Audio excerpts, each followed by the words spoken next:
Ang ating pong text ngayon for this morning ay galing po sa Psalm 91:11. Yan. So, i-memorize na po natin yan, no, mga kaibigan. Psalm 91:11.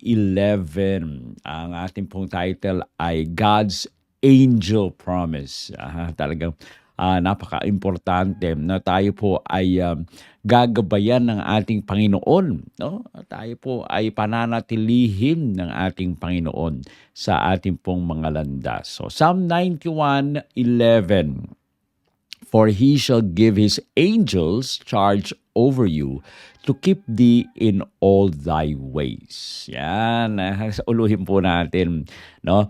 Ulitin po natin, no? Psalm 91:11. Kung may Bibles kayo, ay meron, pwede nyo pong isulat yung text natin. No? Para po for this whole day, ay lagi nating namnamin at i-memorize po natin ang sinasabi ng ating pong banal na kasulatan. Sabi po, for he shall give his angels charge over thee to keep thee in all thy ways. Yan. Psalm 91:11. Okay? Sabi naman po sa Tagalog, sapagkat bilin niya sa kanyang maanghel ang tungkol sa iyo upang ingatan ka sa lahat ng iyong mga lakad. Napakaganda na ang pangako ng ating Panginoon ay maaari natin panghawakan. Ipapadala niya po yung kanyang mga banal na anghel para tayo po ay samahan gabayan sa ating pong mga landas, sa ating pong mga lakad. Alam niyo po, yung awit 91 ay kadalasan tinatawag to na Psalm of Protection, no? Yung awit ng protection. Ang versikulo 11 po ay nagbibigay ng isang espesyal na katiyakan sa atin. Inutusan ng Diyos ang kanyang mga anghel na bantayan ang kanyang mga tao. Ang ganda po ng pangako na ito. Ito po ay hindi lang po ito parang tula, no? Ito po ay pangakong sumusuporta na meron pong otoridad na galing po sa langit. Kaya wag po kayong mawawalan ng pag-asa. Kung ano man ang mga kinakaharap ninyong problema sa buhay, let us always recite Psalm 91:11. Especially kung iniisip nyong may mapiligro ang inyong mga daraanan, kung kayo ay maglalakbay, kung kayo man ay magtatrabaho, kung kayo man ay magliliwaliw, no? O kaya kayo ay magtutour at kung saan kayo pupunta. Lagi po nating i-recite yung Psalm 91:11. For he shall give his angels charge over thee to keep thee in all thy ways. Which brings us to our acronym for this morning. No? Ang ganda po ng acronym natin, ANGEL. Yan, para huwag niyo po makalimutan ng ating Panginoon. Meron siyang mga banal na anghel na pinapadala sa atin para tayo po ay ingatan sa ating pong mga lakad. No? Angel, ANGEL. So yung A, assured protection, ang ganda po. Meron tayong siguradong protection. Okay? Yung isa naman ay E, nearness of God's messengers. Kalapitan, no? Malapit sa atin yung mga mensahero na ating Panginoon. No? Hindi po sinasabi na isang text away. Talaga pong malapit. No? Nandyan sa tabi po natin, hindi umaalis. No? Letter G, guidance in all ways. No? Ginaguide po tayo. Ginagabayan po tayo sa lahat ng mga daan at mga ginagawa nating mga paraan. Okay? Letter E, empowered by God's authority. No? At tayo po ay pinapalakas. Hindi lang po ng kung anong bagay, kundi otoridad mismo ng ating Panginoon na nagpapalakas sa atin. And letter L, sa ating acronym na ANGEL, lifelong care. No? Panghabang buhay na pangangalaga. Yan. Kung kayo ay bumibili ng mga mga facial care, no? Isang araw, dalawang araw, wala na po yan pag hindi nyo ginamit. Pero etong care ng ating Panginoon ay tuloy-tuloy. Okay? So yan po yung ating pong acronym angel, no, na kinuha po natin doon sa Psalm 91:11 na sinasabing, "For he shall give his angels charge over thee to keep thee in all thy ways." Okay? So, isa-isahin po natin yung sinasabi po dito sa ating pong acronym. Kung ano po talaga ang nakalagay dito sa ating pong teksto na pinagbubulay-bulayan ngayon, no? Assured protection. Yung unang mga mga words, sabi po doon, he shall give his angels charge over thee, no? Panatag po tayo, maging panatag tayo dahil yung kasiguraduhan ng proteksyon ng ating Panginoon ay nandyan. Sabi niya, ipagkakatiwala ka sa kanyang maanghel. Yan. Alam niyo po, inako ng ating Panginoong Diyos na personal na responsibilidad para sa ating kaligtasan. Yun. Sa pamamagitan po ng pagtatalaga ng kanyang mga mahal na anghel, mga nilikhang anghel. Yan po, no? Hindi lang po niya sinabi na, sige, basta protektado ka, huwag ka mag-alala. No? Parang ano yan parang binigyan ka ng mga sundalo para protektahan ka. So yun po, yun ang binigay sa atin, mga banal na anghel. Sabi po sa Hebrews 1:14, "Are they not all ministering spirits sent forth to minister for them who shall be heirs of salvation?" Yan nga po, no? Yung mga banal na anghel, sila yung mga espiritong naglilingkod na isinugo, no, ng ating Panginoon para maging para maging maglingkod, no, sa atin na tayong tagapagmana ng kaligtasan. Tayo po na tumanggap sa ating Panginoon na bilang personal na tagapagligtas ay hindi lang natin naranasan o hindi lang natin natanggap yung kaligtasan. Okay? Tayo po, nung tinanggap natin si Kristo, ay kasama doon lahat ng package, no? Hindi lang basta kaligtasan ang nandun. Ang dinala ng ating Panginoon doon, kasama yung mga pagpapala, kasama yung kapayapaan, kasama na nga yung kaligtasan, kasama pa yung pag-iingat ng ating Panginoon na hindi tayo iiwanan. Kaya napakaganda na tayo po ay tumanggap sa ating Panginoon na bilang personal na tagapagligtas. Sabi po sa 2 Kings 6:17, "Elisha's servant saw the mountain full of horses and chariots of fire." Naalala ko po yung text po na ito kung saan napaligiran ng kalaban, ng kaaway, yung bahay, yung lugar ni Eliseo, ni Elisha, no? At doon gustong sila po ay hulihin, no? At kunin at dadalhin dun sa hari ng kaaway. Nung binuksan na yung bintana nung kanyang servant, no, nung kanyang katulong, sabi niya, "Ako, patay na tayo." Ang nakita niya yung mga sundalo ng kaaway. Pero nung tumingin itong si Eliseo, sabi niya doon sa bata, "Huwag ka matakot dahil mas marami yung kakampi natin kaysa sa kanila." Sabi ng bata, "Ha? Paano nangyaring mas marami yung kakampi? Ayan ang dami-dami ng kalaban." At sinabi ni Eliseo, no, nanalangin po siya. At ang sabi niya, "Panginoon, buksan mo ang mga mata ng binatang ito." So binuksan ng Panginoon yung mata ng binata. At nakita niya, ito nga yung text na to, "Elisha's servant saw the mountain full of horses and chariots of fire." Kaya nga po, tingnan, kung mapapansin po natin, ang ating Panginoon, kapag meron tayong problema o kahit wala po tayong problema, nandyan yung banal na anghel. In this case, kay Eliseo, ay maraming mga sundalo pero mas marami ang pinadala na ating Panginoon nakakampi, which are kung baga yun yung mga anghel na pinadala ng ating Panginoon.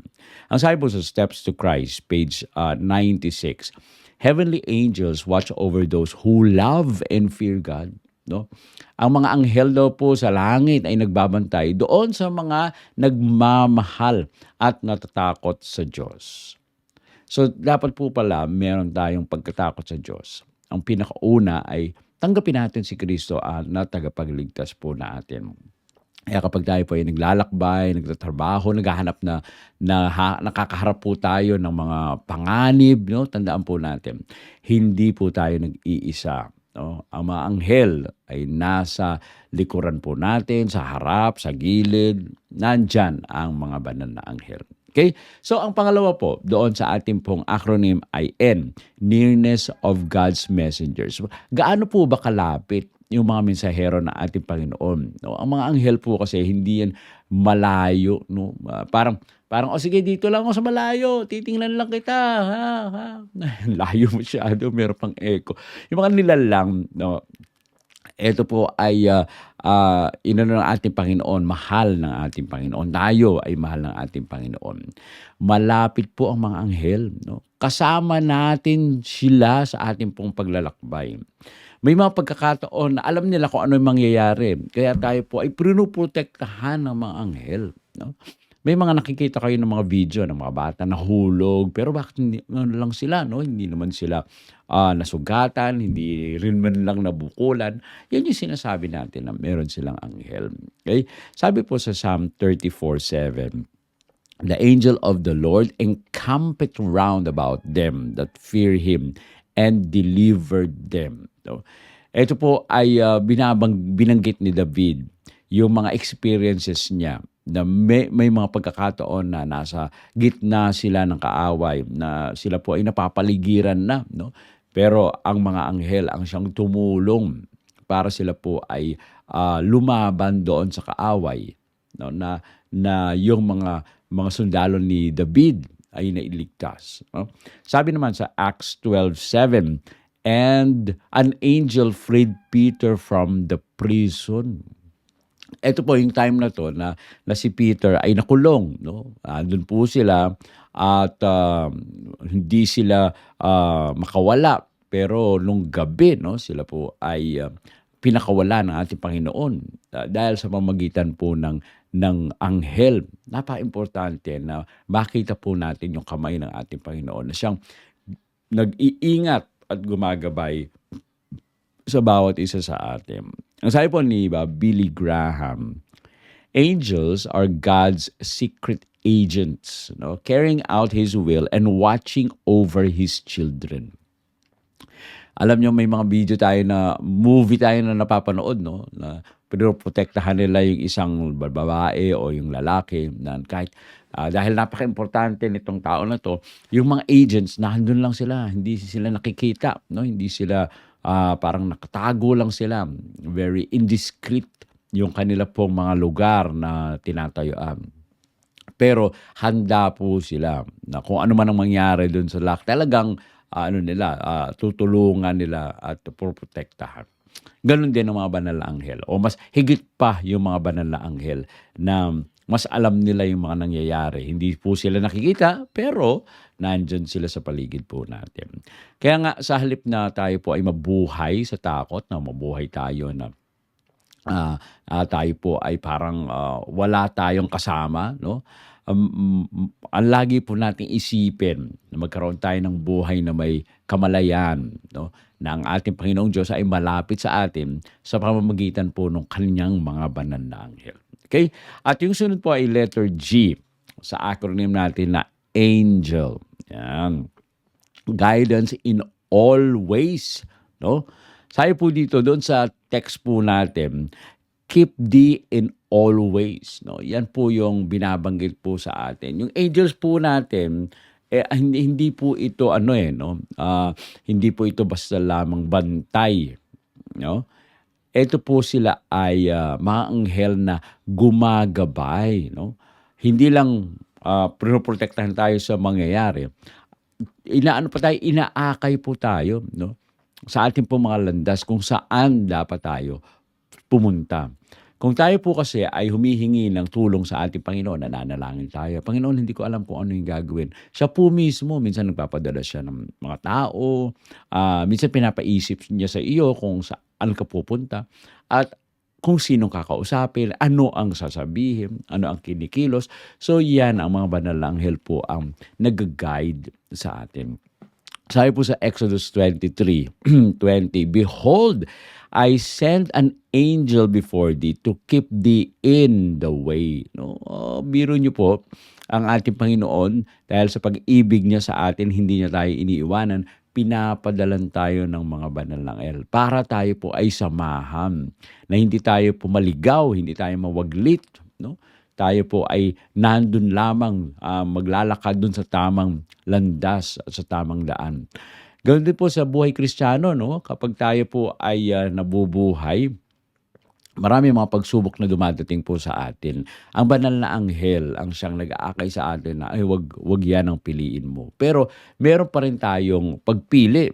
Ang napaka-importante lang po, kung lagi tayong nananalangin, lagi tayong tumatawag sa ating Panginoon, parang inilalagak natin yung buhay natin sa ating Panginoon. Our decisions will be based on the guidance of God. No? Tayo po ay magdidesisyon dahil sa pinapakinggan natin yung mga salita ng ating Panginoon. Sabi naman sa awit, no, Psalm 32:8, "I will instruct thee and teach thee in the way which thou shalt go." Bir niyo po, no? Hindi tayo iiwanan. Napakaganda ng mga sinasabi ni Haring David sa atin. Ito po kasi ay experience niya, no? Kung experience to ni Haring David, maaari ring mangyari sa atin. Kung tayo magtitiwala sa ating Panginoon, ituturo sa atin na ating Panginoon Diyos sa pamamagitan ng kanyang mga banal na anghel ang mga dapat nating gawin at kung ano at saan tayo lalakad. Si Ellen White ay nagsabi sa Testimonies Volume 6, page 63, "He who walks in the path of obedience will be preserved by heavenly angels." Kung sino daw po ang lumalakad sa landas ng pagsunod, ay iingatan, no, ng mga anghel na galing sa langit.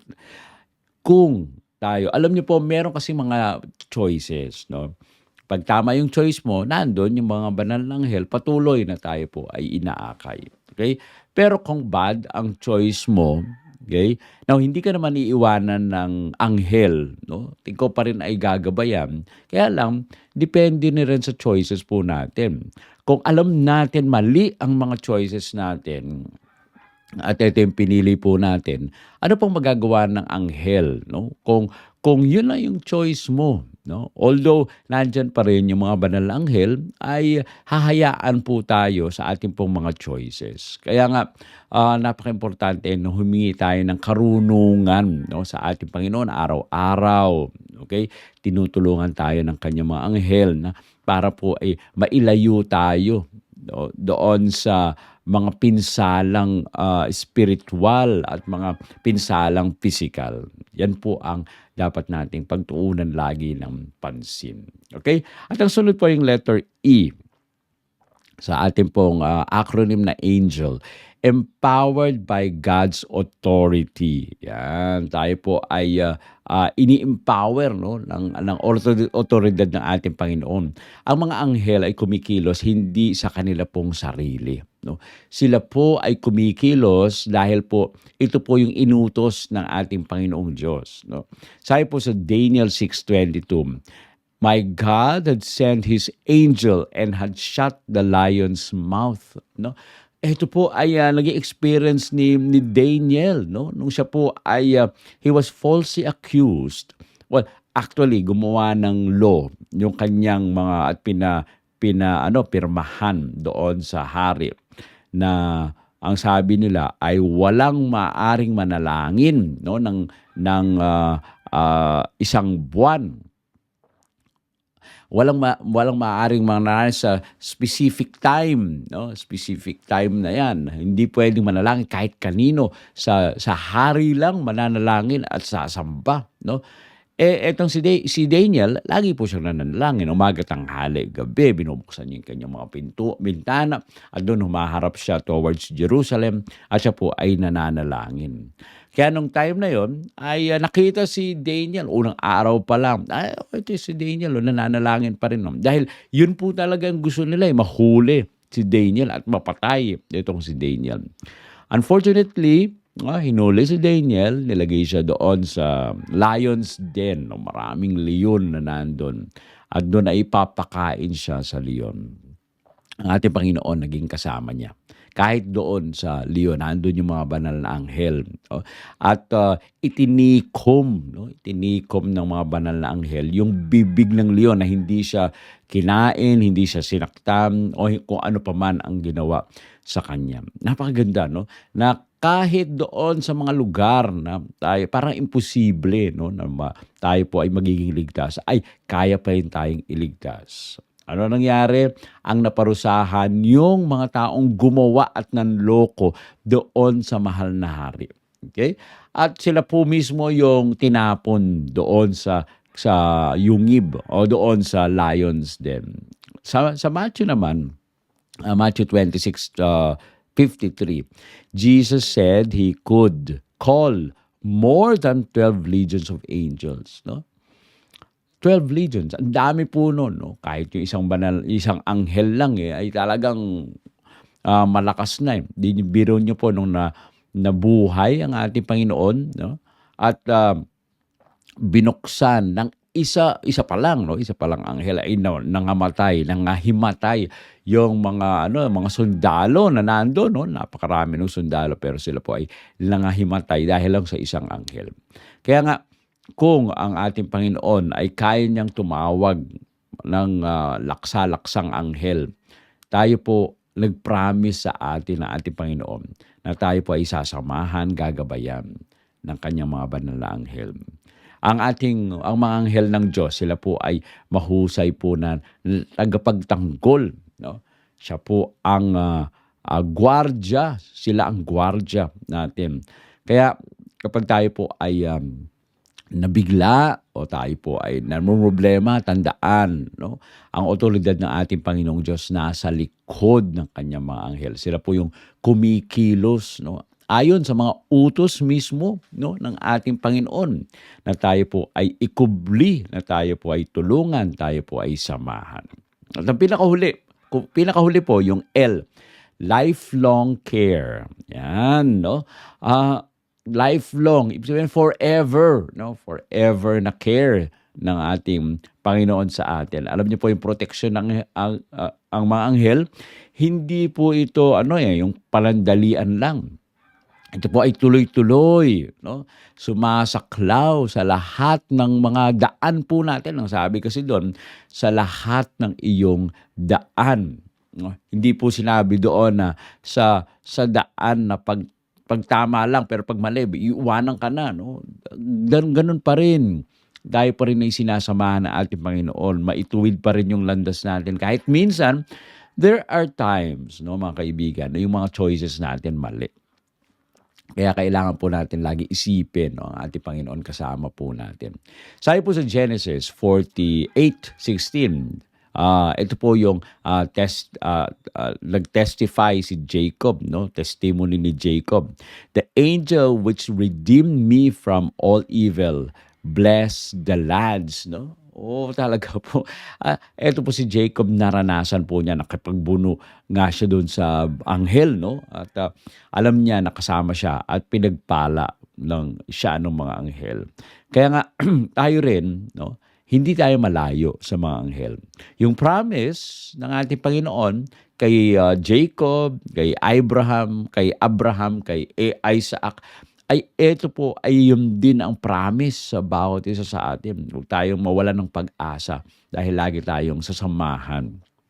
Sa Revelation 7:1-3, angels hold back winds of destruction until God's people are sealed. No? Nandyan din, ginagawa nila ang lahat para tayo ay maprotektahan. Kung ito ay promise ng ating Panginoon sa atin, magdadalawang isip pa po ba tayo? No? Mawawalan pa ba tayo ng pag-asa?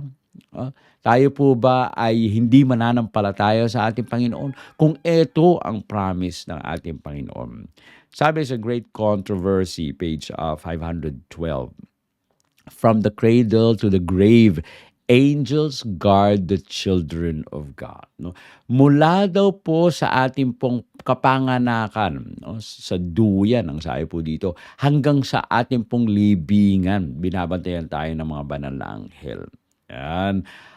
kapag tayo po ay tumalima at tumanggap sa ating Panginoon na tagapagligtas, tayo po ay proprotektahan. Kaya kailangan po tayong mamuhay, no, na may pagtitiwala. Hindi po ito, "Oy, swerte ka naman." Yan po yung sinasabi ng iba 'pag may magandang nangyari sa'yo, "Uy, swerte ka 'no." Eto po ay hindi to chance. Eto po ay pagpapanatili ng ating Panginoon na maging maayos ang ating pong buhay 'no, sa pamamagitan po ng kanyang mga anghel. Nakikita po natin na umaayos ang buhay po natin. Kaya naman 'no, napakaganda, yung ating pong teksto na Psalm 91:11, oh, ito po ang promise ng ating Panginoon ng proteksyon, no? At atin pong tingnan na siya ang lagi nating kasama. For he shall give his angels charge over thee to keep thee in all thy ways. No? Talagang ang ganda ng pangakong ito na binibigay sa atin ng ating Panginoon. Tandaan po natin yung ating acronym, no? Angel. Yan po ang binabanggit sa atin. Angel, letter A, assured protection, yan, siguradong protection sa atin, and nearness of God's messengers, no? Malapit po ang mga anghel sa atin, no? Hindi po ito malayo. Letter G, guidance in all ways. Pinoprotektahan na tayo po ay inaakay pa sa lahat ng landas. Letter E, empowered by God's authority. Hindi po sila kumikilos dahil sa kanila pong sariling mga isipan. Sila po ay kumikilos dahil ito ang iniuutos ng ating Panginoong Diyos. At ang letter A, lifelong care, panghabang buhay na pangangalaga sa atin. Kaya nga, maaring hindi po natin sila nakikita, tayo po ay parang wala, out of bounds, no, tayo sa protection nila, pero tayo po ay napapalibutan ng mga anghel ng Diyos. Kailangan to mabuhay tayo na meron pong pananampalataya. Hindi po natatakot, kundi nagtitiwala sa ating Panginoong Diyos na tayo po ay kasama niya at ipapadala niya ang kanyang mga sugo sa bawat isa sa atin. Tayo po ay manalangin. Ama namin banal, Diyos na nasa mga langit, muli po kaming nagtatalaga ng aming pong mga sarili sa inyo. Maraming salamat na sa aming pong buhay, hindi po kami nag-iisa. Kasama niyo kami.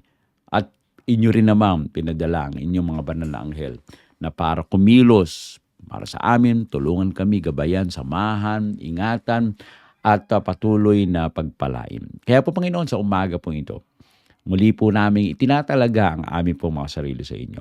May kapayapaan po kami sapagkat alam po namin may kasama kami at hindi kami nag-iisa. Maraming salamat sa pagdinig sa aming dalangin. Sa pangalan ni Jesus. Amen. Amen.